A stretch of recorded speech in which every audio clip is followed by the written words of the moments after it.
क्या है भगवान शिव और शंकर में अंतर? अज्ञान के कारण बहुत से लोग शिव और शंकर को एक ही सत्ता के दो नाम मानते हैं। ऐसी ही और इंटरेस्टिंग कहानी सुनने के लिए वीडियो को लाइक, शेयर और चैनल को सब्सक्राइब करें।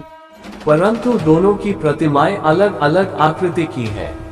शंकर को सदा तपस्वी मूर्त दिखाया जाता है और कई तस्वीरों में शिवलिंग का ध्यान करते हुए भी दिखाते हैं। परमात्मा शिव की स्थापना, पालना और विनाश के लिए ब्रह्मा, विष्णु और शंकर तीन सूक्ष्म देवताओं की रचना करते हैं, जिनमें शंकर के द्वारा केवल विनाश का कार्य ही कराते हैं। शिव परमात्मा रचयिता है और शंकर उनकी एक रचना है।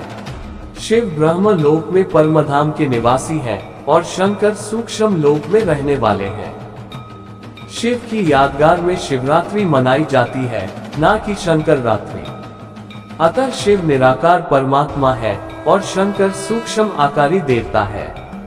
क्या है कारण? शिव का नाम शंकर के साथ जोड़ा जाता है तो कहते हैं शिव शंकर भोलेनाथ। शंकर जी को ऊंचे पर्वत पर तपस्या में लीन बताते हैं, जबकि भगवान शिव ज्योति बिंदु स्वरूप हैं, जिनकी पूजा ज्योतिर्लिंग के रूप में की जाती है। वास्तव में भगवान शिव के तीन प्रमुख कर्तव्य हैं: नई पावन दैवीय सत्युगी दुनिया की स्थापना, दैवीय दुनिया की पालना और पुरानी पतित दुनिया का विनाश। इसलिए भगवान शिव को गॉड कहा जाता है। ये तीनों कर्तव्य तीन प्रमुख देवताओं ब्रह्मा, विष्णु, शंकर द्वारा करवाए जाते हैं। इसलिए शिव की त्रिमूर्ति शिव भगवान भी कहा जाता है। भगवान शिव सदा कल्याणकारी हैं, जन्म मरण के चक्र या बंधन से सदा मुक्त हैं, जबकि शंकर साकारी देवता है। शंकर को ही देव आदि देव महादेव भी कहा जाता है। भगवान शिव शंकर में प्रवेश करके वो महान से महान कार्य करवाते हैं, जो अन्य कोई देवी देवता, साधु, संत, महात्मा नहीं कर पाते। ज्योति स्वरूप शिव सद्धर्म अर्थात सतज्ञान देकर सत आचरण की धारणाओं को ब्रह्मा द्वारा स्थापित करते हैं।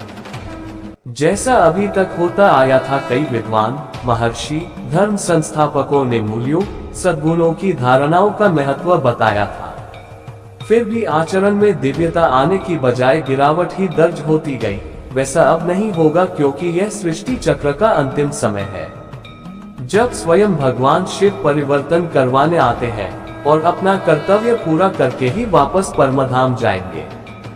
बाकी लोगों ने मूल्यों की स्थापना तो की है, लेकिन पुराने रिवाजों, अंधविश्वासों, पतित परंपराओं को भस्म नहीं कर पाए।